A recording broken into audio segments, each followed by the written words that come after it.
News CG आज उप संचालक उद्यानिकी विभाग के 2 बड़े झूठ का पर्दाफाश करेगा। उच्च पदस्थ सूत्रों द्वारा उपलब्ध कराए गए ठोस सबूतों के आधार पर हम ये एक्सपोज करेंगे कि किस तरह वर्तमान उप संचालक उद्यानिकी ने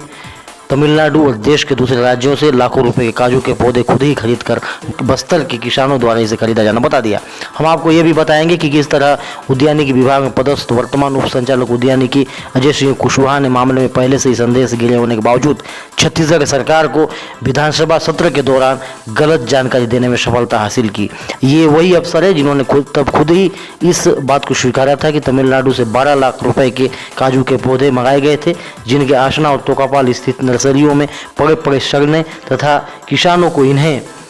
नहीं बांटे जाने की खबर एक दैनिक अखबार ने मौके पर जाकर भौतिक प्रमाणों के साथ प्रकाशित की थी। तब इन्होंने काजू के सैकड़ों पौधों के इन नर्सरियों में सड़ जाने को मात्र एक सामान्य प्रक्रिया करार दिया था, जिसके बाद धरातल में कितने किसानों को इन काजू के पौधों को वितरित किया गया होगा आसानी से समझा जा सकता है। बस्तर के किसानों द्वारा खुद ही अपने तथा अपने संस्थान के नाम से लाखों करोड़ों रुपए के काजू के पौधे तमिलनाडु समेत देश के दूसरे राज्यों से मंगाया जाना व्यवहारिक रूप से संभव नहीं लग रहा है। अभी बस्तर के आदिवासी कृषकों की इतनी अच्छी पहुंच और रसूख नहीं है कि इन्होंने तमिलनाडु जैसे राज्य से खुद के बूते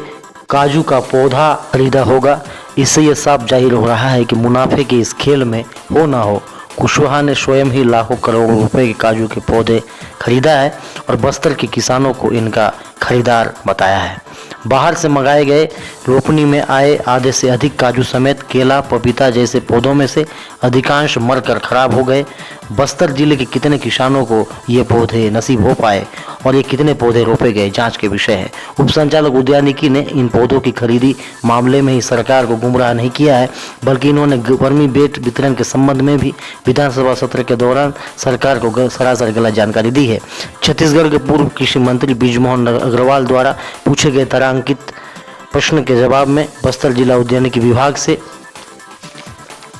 वर्मी बेट वितरण के संबंध में जो जानकारी भेजी गई उसको भी हम यहाँ एक्सपोज कर रहे हैं। दरअसल बस्तर जिले में मौजूदा 1 वर्ष में राष्ट्रीय बागवानी मिशन योजना अंतर्गत 15,558 वर्मी बेट क्रय कर जिले के 7,794 कृषकों को इससे बांट दिए जाने की सरकार को गलत जानकारी भेजने की बात प्रकाश में आई है। यहाँ हम आपको बता दें, जून के महीने में ही वर्मी बेट घोटाले की जांच करने प्रदेश स्तर पर गठित एक जांच दल बस्तर भी पहुंचा हुआ था, जो वर्मी बेट खरीदी एवं वितरण में हुई गड़बड़ी की जाँच कर रहा था। इसी दौरान 1.5 करोड़ रुपए की लागत से खरीदे गए 2,000 किसानों को वर्मी बेट वितरण नहीं होना एक्सपोज हो गया था। तब मात्र सूची तैयार करने की बात कहते हुए वर्तमान उप संचालक उद्यानिकी ने खुद ही वर्मी बेट नहीं बंटने की बात स्वीकारी थी, जिसे एक दैनिक अखबार ने प्रमुखता से प्रकाशित भी किया था। तब बस्तर जिले के बगांजी आसना और भानपुरी के नर्सरियों में उन वर्मी बेट के पड़े पड़े सड़ने की भी खबरें इन अखबारों में प्रकाशित की गई थी। मार्च के बाद किसानों तक पहुंचने से वर्मी बेट की उपयोगिता शून्य होने के बावजूद वर्मी बेट नहीं बांटा गया था। ऐसे में एकाएक इसके बाद जून और जुलाई के महीने में 15,558 नग वर्मी बेट 7,794 जिले के किसानों में कैसे बट गए, हैरान कर देने वाला है। लेकिन यह हैरानी भरी जानकारी उप संचालक उद्यानिकी ने सरकार को दी है। सूत्रों का कहना है कि मामला प्रकाश में आने के बाद जुलाई और अगस्त के महीने में भी वर्मी बेट जिले में कई किसानों को रिकॉर्ड दुरुस्त करने जरूर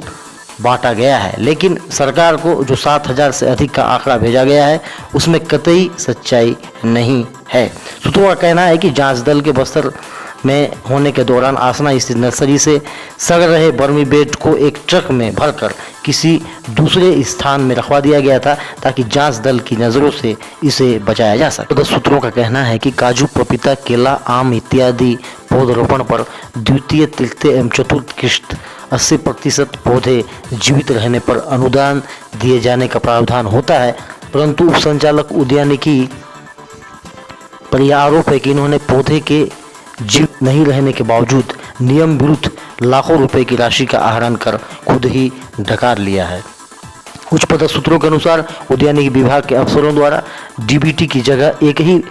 पते के 3 कंपनियों को 100 करोड़ रुपए की सामग्री खरीदे के आदेश दे डालने के मामले से भी बस्तर जिला उद्यानिकी विभाग का तार जुड़ा हुआ है, जिसका भौतिक सत्यापन जिलों के कलेक्टरों से कराए जाने तथा जांच में अनियमितता पाए जाने पर संबंधितों के खिलाफ कड़ी कार्रवाई करने की बात खुद छत्तीसगढ़ के कृषि उत्पादन आयुक्त के डीपी राव पहले ही कह चुके हैं। रायपुर से प्रकाशित एक राष्ट्रीय दैनिक अखबार द्वारा लगभग 2 महीने पहले इस संबंध में जो व्यापक खुलासा किया गया था, उसके अनुसार छत्तीसगढ़ के सभी जिलों के किसानों द्वारा रायपुर स्थित एक ही पते वाली 3 फर्मों से ही कई प्रकार की आदान सामग्री खरीदने की बात प्रकाश में आई थी, जबकि बस्तर, सरगुजा व बिलासपुर संभाग के दूरस्थ जिलों के लिए कतई व्यवहारिक रूप से संभव नहीं है। हाँ, तमिलनाडु जैसे राज्यों से रायपुर स्थित फर्म से काजू के पौधे मंगाना संभव है। बस्तर जिले का नाम इसमें उजागर होने से वर्तमान उप संचालक उद्यानिकी कतई अपना दामन नहीं छुड़ा सकते। बहरहाल बस्तर जिले में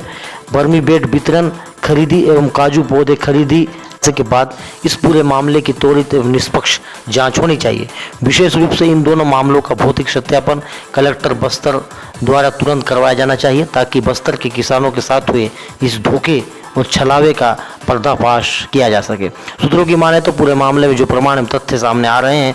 यदि राजनीतिक प्रश्रय नहीं मिले और निष्पक्ष जाँच को अंजाम तक पहुँचाया जाए तो बस्तर से लेकर राज्य भर के उद्यानिकी विभाग के कई अफसरों का नापना तय माना जा रहा है। वैसे सूत्रों का आरोप है कि वर्तमान उप संचालक उद्यानिकी ने मामले में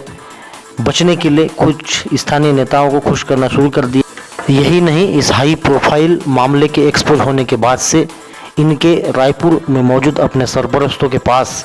लगातार पहुंचने की बात सूत्र बता रहे हैं। एसके न्यूज सीजी के लिए बस्तर और रायपुर ब्यूरो की ये एक्सक्लूसिव एक्सपोज रिपोर्ट।